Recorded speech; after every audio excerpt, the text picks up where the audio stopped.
Alright, Shalom. First off, we'd like to give all praises, honor, and glory to Yahweh, Bahashem, Yahweh Shah, Bahashem, Rakar Kudash. Double honor to the apostles and elders of a great millstone. And a sincere peace and salutation to all the Akim pushing his word in truth and sincerity. Yeah, we wanted to get a video and, constantly put things on wax. And this video, Lord's will, we're going to name it Be the Example. Because us as the men of the Lord, we got to understand who we represent, what we represent, and what we doing this for.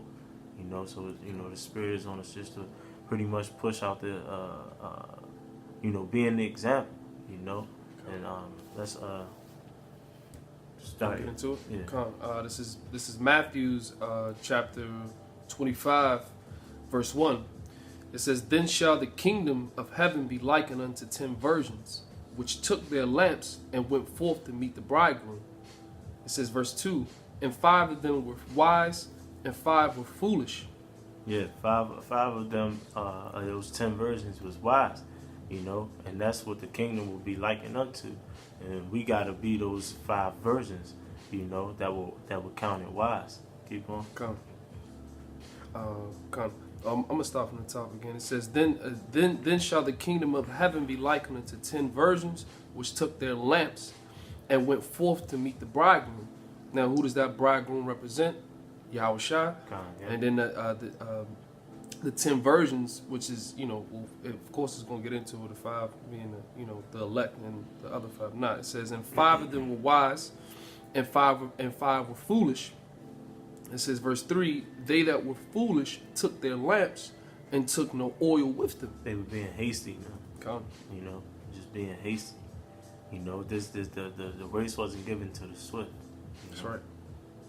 It says, verse 3 again, it says, they that were foolish took their lamps and took no oil with them. It says, "But the wise took oil in their vessels with their lamps." Yeah. Keep going. Verse 5, while the bridegroom tarried, they all slumbered and slept. Verse 6, "And at midnight there was a cry made, Behold, the bridegroom cometh, go ye out to meet them. Mm-hmm. Then all those virgins arose and trimmed their lamps. And the foolish said unto the wise, Give us your oil, for our lamps are all gone out." Verse 9, "But the wise answered, saying, Not so, lest there be not enough for us and you, but go ye rather to them that sell and buy for yourselves." Yeah, pretty much. That's they needed the lamps. They needed the light of their lamps went out. That's right. And the 5 that were wise, they were able to relight their lamps because of the oil. Okay. And what we gotta do is to gather as much oil up as we can to keep our lamps on. Because right now we're in a world of darkness. We're in a world of darkness full of evil and wicked acts, man. And when you see us, when you see a man of the Lord, our light should be shining, man. We should be that example of the light, man. This is 1 Thessalonians 5:4. It says, "But ye, brethren, are not in darkness, that day shall overtake you as a thief. Ye are the children of the light and the children of the day." We are not of the night nor of darkness, right? We're not of this world, man. When you put on these garments, when you present your body as a living sacrifice for Yahweh Bashem Yahweh Shai, man, you are no longer living for yourself, man. There's a standard and a certain way of living, as a wise brother has once said, lost my train of thought, man. That's Satan, but it's all good. The point is, we need to be the example, man. And in the day of darkness. Go ahead, bro. This is Proverbs chapter 22 and verse 3. No, Salakia. Yeah, come. It's Proverbs 22 and 3. Salakia. It says, a prudent man foreseeth the evil and hideth himself, but the simple pass by on and are punished. Yeah, prudent man is someone that can see something far off, man. Come. See something that's not there. yet, you know. And how is that? It's because you have your lights on, man. You can That's see. Right. That's right, because that's what it says in verse 2. I'm going to read the verse 2, Matthew 25:2. It says, and the five of them were wise, and 5 were foolish. You know? And that's pretty much touching on how those unwise virgins ultimately didn't, you know, they ain't trim their lamps. They didn't have the oil at the end of the day, you know? Yeah. They ain't have enough fuel to finish the race, man. Yeah, come. You know? And you got to understand that this is a race, man. You got to count the cost to this thing to see if it's sufficient for you. See if it's something that you can pull off in this thing, man. Because, like I said, you know, we are in darkness. You know, the scriptures say, "Let the blind lead the blind, and they both shall fall into the ditch." You know, why are they all falling into the ditch? Because their candles went out, man. They couldn't see. You turn off all the lights in the house, how you gonna make it to where you need to go? Well, if you turn off all the lights, all the electricity, all the power grids in America, and it's literally dark, but then you only had to elect with candle lights, you know, that's the example of how to be, man. No, follow that light, man. Follow that light so we can see. Follow that light, because he ain't falling nowhere. We keep falling in every ditch we walk past, you know. We got to be that example so people want to follow us. And really, because really we talking the elect that's sleeping right now, the elect that's and with the blind, you know. I got a quick precept. This is Proverbs 20. I mean, this is Salaki this is Matthew 25:8. It says, "And the foolish said unto the wise, Give us your oil, for our lamps are all gone out." And this is Proverbs chapter 21:20. It says, "There is a treasure to be desired." It says, "An oil in the dwelling of the wise, but a foolish man spendeth it up." I'm gonna read that again. This is Proverbs 21:20. It says, "There is a treasure to be desired, an oil in the dwelling of the wise." It says, "But a foolish man spendeth it up." Look, and look, man, and that's straightforward, man. Because at the end of the day, when what it tell you, man, knowledge and wisdom should be the stability of that times, you know. And in order to have that, you're gonna have to have that oil, man, because that's what the oil represents. It represents the knowledge, the wisdom, knowledge, and understanding. And it's going to come a point in time where it's going to be individuals that are going to be seeking, like when all hells break loose out of Jacob's trouble, you know, the economy collapses, you know, and I mean we're on the verge. We're living in that right now. So when all of these things take place, and you know, basically when the famine of the word comes, you know, and we've done our part, we've washed the blood off our hands. They're going to be individuals that are still trying to seek, you know, and still trying to get, you know. But the Lord has all in all, with the prophets being on the scene right now, with the prophets being out on the highways and byways, the hand is being stretched out, you know. The oil's for free, you know. So what's happening now is that those wise servants, which are, you know, this thing is ultimately predestinated. It's about destiny. The men who's supposed to get it gonna get it, you know. Because it said, well, what is that? You was making a good point. You was making a good point because you were saying, you know, right now we're gathering up our oils. We're gathering up the oil so that it don't go out, and when the time comes, you know. What did the Lord say? He said, what is that oil? Pretty much represents money, and He said, store your treasures up in heaven, where moth nor rust do corrupt. Mm-hmm. Now, when it comes to, listen, it's going to be to a point in time we're going to have to cash in, you know. Mm-hmm. The Lord, hey, look, man, it talked in that parable. It talked about the bridegroom and meeting the bridegroom. Yeah, you understand? And that's who the world ignorantly calls Jesus Christ, being, you know, Yahweh Shah HaMashiach, his true name, you know, and Allah Shawan Kodash. But all in all, if you ain't got the oil to meet the Lord, if you ain't got the light to see. You know, if you ain't got the light to see these prophecies coming to pass, because it tell you that, you know, the testimony of the Lord is the spirit of prophecy, right? So if you ain't got the oil to see that, if you ain't got the oil to see these events that's taking place, that we're living in that time now, because you got a whole lot of Israelite groups hey, listen, they party in mirth. You know what I'm saying? Hey, look, you throwing cookouts, you throwing award ceremonies, Yeah, as if the Lord ain't coming back. Because they're not prudent. Yeah, they can't unwise. see. That's right. They can't see the things that's to come. They know because know their light not shining bright enough, man. That's facts. They don't have that candle. They don't have that. Get Proverbs 20 and 27. They don't have that candle. They don't have that spirit dwelling in them, man. You know, the breath of life. They are of the dry bones. You know, 27. Right? 20 and 27. 27. That's a lot. This is Proverbs. You want me to get it now? Yeah. This is Proverbs 20 and 27. It says the spirit of a man is the candle of the Lord, searching all the inward parts of the belly. Yeah, the candle of the Lord is literally the spirit, man. You know? And that's how you gonna make it up out of here. Yo, you gotta gather up the oils. What are the oils? Is this wisdom and knowledge, man. That's right. And understanding. You know? You have to have the understanding.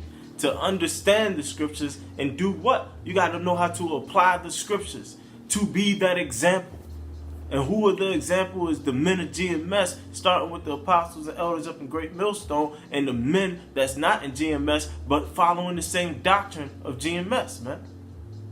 Those are the men that's gathering up the oils, man. That's being the example. You know, it says the spirit in the man is the candle of the Lord, man. That searches the inward parts of the belly. You know, our candle gotta be lit, man. Cause this is a day of look, man. It's tough, man. This is the day of darkness, man. America is darkness, man. Yet we will fear no evil because we can see, man. You get that in Psalms 23 and 4. Let's see if I get it. This is Psalms chapter 23, verse 4. It says, "Yea, though I walk through the valley of the shadow of death, I will fear no evil, for thou art with me. Thy rod and thy staff, they comfort me." Yeah, man. Just to, you know, we're gonna flip up the subject a little bit. You know, this is more of a right now a boost of faith, man, of being that example right now, man. You know, being that candlelight of righteousness, man. You know, to show who we represent, man, in this wicked ass world.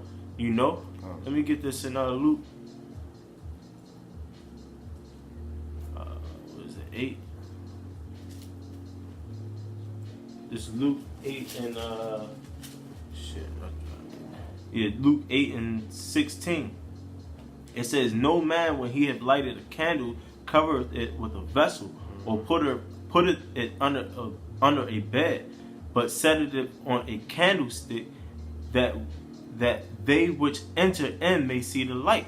Right. When you enter in, when you up around the man of the Lord, you know, our candle should be lit so that people can see, man. People can see the right way. You know, we got to be that candle. It says, "For nothing is secret that shall not be made manifest, neither anything hid that shall not be known and come abroad." Right. So we should be out there pretty much breaking down the wickedness of this place, man. Because while our lights is on to see, man. You know? And we gotta use our light and put it to use pretty much. We gotta have our light and put it to use, you know? Because all these other people are in darkness. They can't see. So the elect may be sighing and crying, "Damn, man, we keep falling. Man, we keep falling. You know, this is fucked up. This ain't life."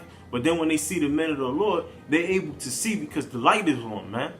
So now they just like, "Oh shit, I knew something was wrong, but I didn't know it was like this." You know, and that's how we all wake up, and that's how we supposed to wake up. So when you out there pushing, you know, when you out there pushing these videos, when you out there breaking bread with brothers, you know, when you out in the public eye, man, you gotta be an example, man. You can't be the fraud in the ministry, man. You can't be no wicked nigga, man. You can't be a Saturday Israelite and then Monday, Tuesday, Wednesday, Thursday, Friday, Friday and Sunday you a wicked nigga, man. You know, you gotta know how to be that example, man. Your candle gotta be bright, man. light, man. And you gotta have the oils treasured up to keep that on there, because ultimately we just told you what that candlelight is, man. You know? It's burning within your spirit, man. That's Yahweh B'Shem Yahushua, man. That spirit of life was breathed into us. You know? You got something? Yeah, Khan, because you were just speaking about, like, you know, just overall the characteristics that you know, the men of the Lord, the men that they're light, you know, that's pretty much shining forth. You understand? And you want to know what? Just to get, you know, I'm gonna read this, but I'm gonna get the balance of it as well. This is Galatians 5:22. It says, "But the fruit of the Spirit," says, "is love, joy, peace, long suffering, gentleness, godliness, and faith, meekness, temperance." You know, was just, you know, being humble, being balanced. Against it says, "And against such there is no law." You know, so like the brother was saying, like, with, you know, a part of that life shining forth is within our everyday life. You understand? Like he was, you know, like the brother just said, it ain't just no Saturday Israelite. You know, this is a thing you come into, and you're, you know, that old man you got to put off to be able to shine forth that light. You know, to be able to, you know, I don't want to say execute, but to be able to show forth, you know, the fruits of the Spirit and what it actually is, you know. And sometimes you want to know what, a lot of these things, a lot of people read this stuff and they think that you know, you should be this type of guy that's walking around with flowers, because ultimately they ain't getting the balance of things. Because when you go to, what is it, Isaiah 50, when you go to Isaiah 58:1, what does it tell you? Because that's showing love right there, you know. And sometimes you get it from a different angle. You know, you get it rough and rugged sometimes, because when that light comes on, when we shine a light on you, you know, which we're shining on ourselves always, you know, to look at ourselves. But when you actually shine it on somebody, you see the filth, you know. That's what the light is there is for. That's what the Lord is for, you know. He's there to show you what ultimately what you were, you know, what you are, but at the same time show you so you can make a change. You understand?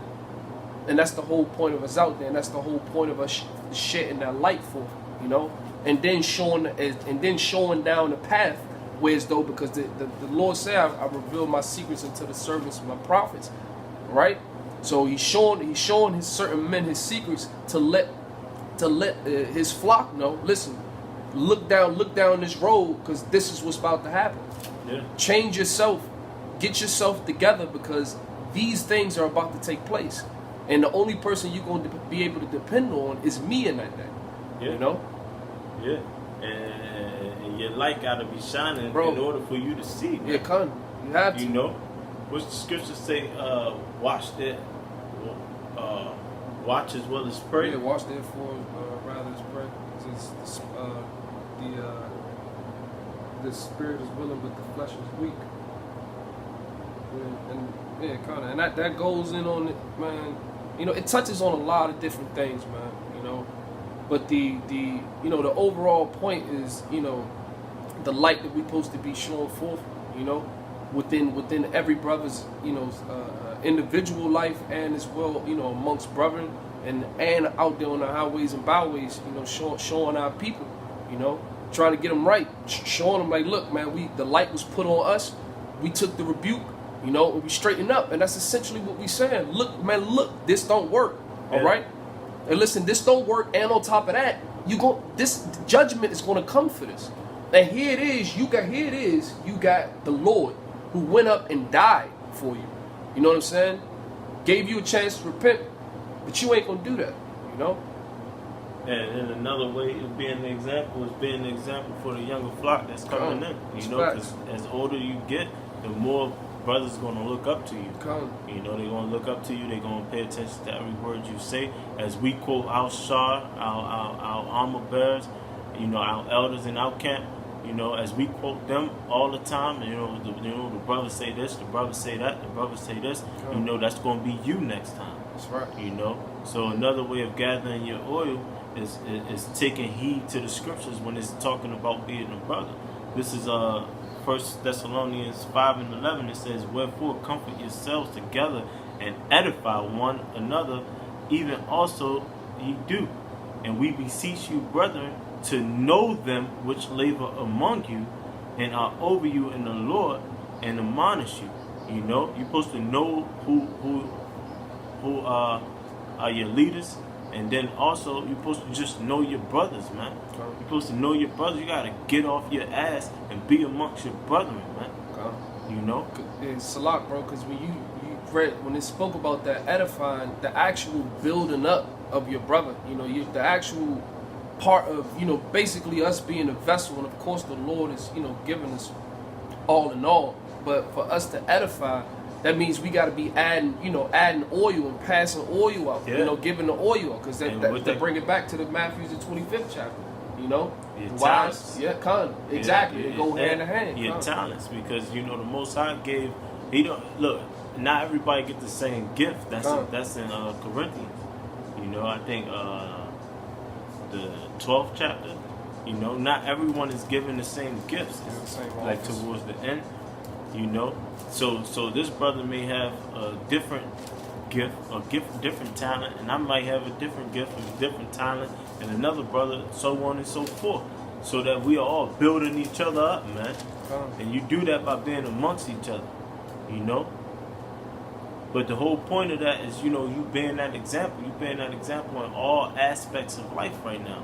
You know, when you in the truth, when you amongst by yourself, you know, that's the biggest thing. You know, no matter what, you be the example, because no matter what, you're representing Yahweh B'Shem Yahushua, man, and the men of the Lord. You know, and that's, you know, Lord's willing, the brother was edified with that. You know.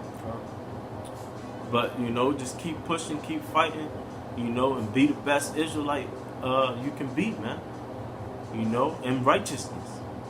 You know, and with that, we want to give all praise, honor, and glory to Yahweh, B'Hashem, Yahushua, B'Hashem, Yahweh, Kakadash. Double honors to the apostles and elders up in Great Millstone who rule well. And a sincere peace and salutation to all the Akim that's pushing this word in truth and sincerity. Shalom. Shalom.